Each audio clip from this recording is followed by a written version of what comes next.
আজ আমরা সকাল সকাল স্নান করে রেডি হয়ে গেছি আর দুষ্টুকেও রেডি করিয়ে দিচ্ছি, কারণ আজ যাব বর্ধমানে কৃষ্ণকালী মায়ের মন্দিরে পুজো দিতে। সেই জন্য আমরা এখন বাইকে করে চলে যাচ্ছি রানীগঞ্জ স্টেশনে। স্টেশন থেকে ট্রেন ধরে বর্ধমানে চলে এসেছি।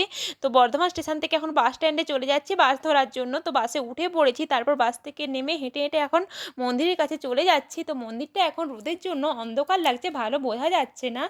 আর আমাদের পুজো দেওয়া হয়ে গেছে, আর দুষ্টু দেখো ছাগলগুলোর সঙ্গে খেলা করছে। তারপর আমরা দুপুরে খাওয়া দাওয়াটা এখানেই করে নিচ্ছি, আর দুষ্টুকেও খাইয়ে দিচ্ছি কারণ অনেকটা পথ যেতে হবে।